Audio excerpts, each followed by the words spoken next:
Hello friends, my name is Dr. Huma Hassan and today I am going to explain that when you take sociology as an optional, how it helps you to reflect on philosophical aspects, right?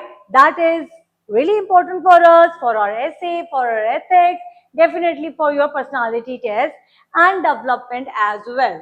Now let's understand how the founding father of sociology, that is Emile Durkheim, you can say that, see, there's always a debate. Now, do not get confused that why ma'am is saying Durkheim is a founding father when we know it's Auguste Comte. Auguste Comte has given the doctrine on positivism and he has coined the term sociology.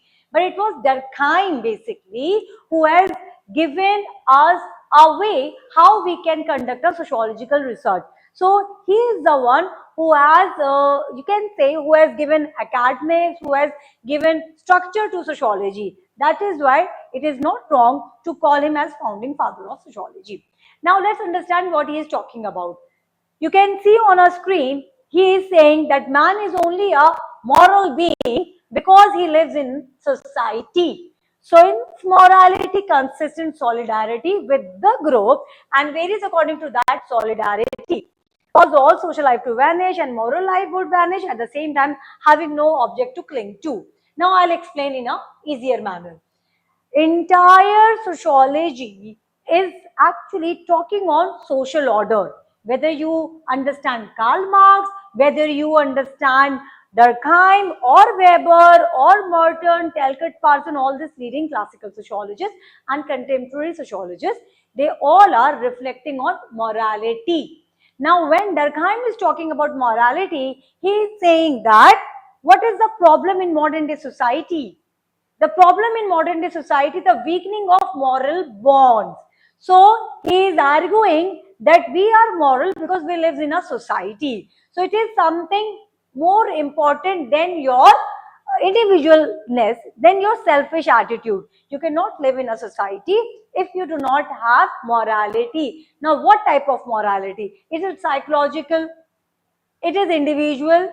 No. When Durkheim is talking about morality, he is talking about morality of society. And this is not something new.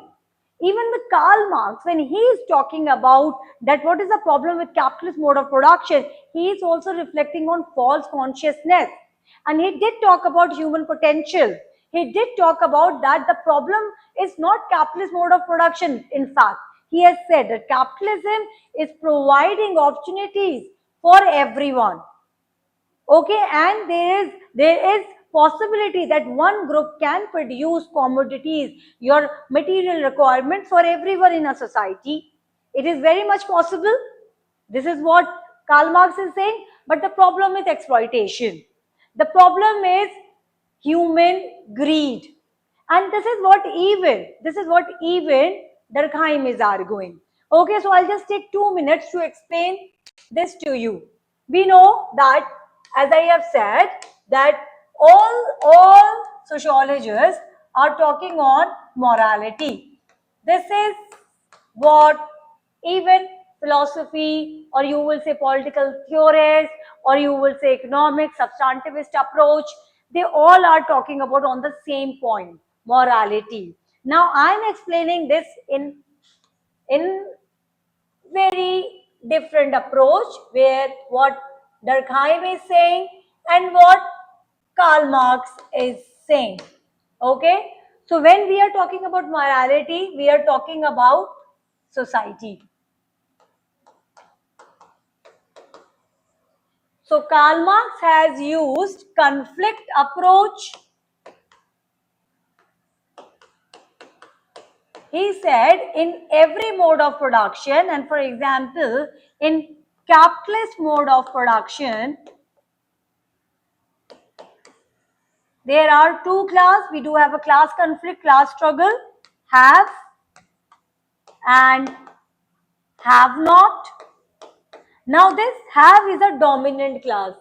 This have is like, you can say, capitalist, who are controlling the mode of production.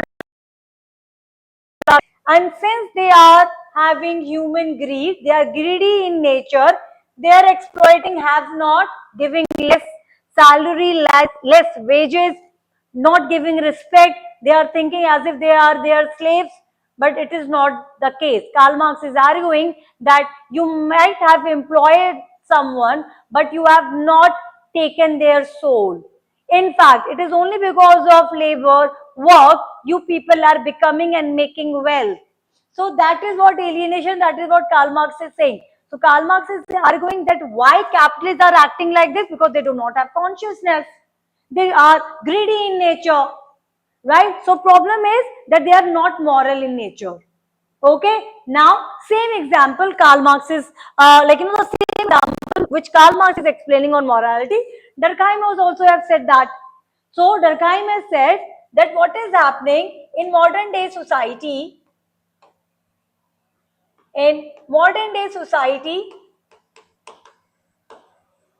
there is a weakening of moral bonds. Weakening of moral bonds. आपकी morality खत्म हो रही है, then it is creating social problems.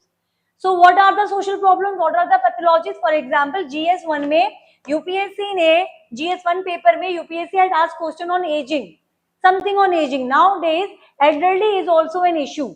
Nowadays, elderly is also an issue in India. Earlier, it used to be a problem in Western society, where the youngsters, where the married couple are not willing to take they are not willing to take care of their parents or their in-laws, right? So elderly was not a problem in India because of our ethical values, because of our moral values. Now it is becoming a problem. Why it is a problem? Because of several factors, because of feminism, because of globalization. So division of labor or changing the roles have come up. Now female is also working, husband is also working. Moreover, because of feminist approach, because of changes, husband is also thinking that it is good that both partners would work, and it is also going to be necessary in a way, because if both partners are not working, you cannot live in urban society, you cannot face a competition because of several factors. Now it is not possible to look after the elderly people. So this is a problem. Now why this is a problem? Why this is a problem? This is a problem because moral bonds is weakening. Now we are not reflecting to our Indian moral values anymore, where Rina philosophy is talking about that you cannot get salvation until unless you have not fulfilled your debt. अगर आपने अपने parents का date पूरा नहीं किया, आपको कभी salvation नहीं मिलेगा, आप रीबर्थ के चक्कर में हमेशा के लिए रहेंगे, क्योंकि आपके अंदर मॉरलिटी नहीं है, तो बॉन्ड्स खत्म हो गए. अगर आपको अपने ही पेरेंट्स बोझ लग रहे हैं, क्योंकि आप उनको लुक आफ्टर नहीं कर सकते, बिकॉज आप उनको कुछ केयर नहीं कर सकते. Now why? Because you are living in a modern day society, you need to work every time. So problem is not your working, problem is your attitude, problem is moral bonds, क्योंकि moral bonds खत्म हो गए हैं. And this is what even Durkheim is saying, that gratification will never going to be finished. आपका जो gratification है, आपकी जो needs है, आपको हमेशा more and more चाहिए होगा. So that is what Durkheim is arguing on morality. Okay, so you would see that this is what you need to understand when Durkheim is talking about. In Durkheim's view, people were in danger of pathological loosening of moral bonds. Okay, so these moral bonds were important, right? Now, why it is like that? Because people would be impelled by their passions into a mad search for gratification, but each new gratification would lead only to more and more needs. Now, this is what Durkheim is arguing, and this is what even Karl Marx have argued, and lot many sociologists are saying the same point. You need to have consciousness, you need to have ethical values, you need to be good human being, because we are species being. We are not like animals. Okay, we may have requirements, we may have needs, desires, but we do have to control on our mind. That is what yoga philosophy is also talking about. Yoga philosophy is saying, George Dispenza is arguing that how you people have to control your mind. How it is about right and wrong. This is what categorical imperative is talking about. David Hume is also saying the same point. Rene Descartes is also saying the same point. Immanuel Kant in categorical approach has explained so vividly. Now all the thinkers, whether it's Socrates, whether it's you can say Albertus Magnus, you see any discipline, they all are talking about consciousness. So today, in today's society, all the problems which we can see, all the conflict we can see, it is all about not having moral character. Thank you so very much.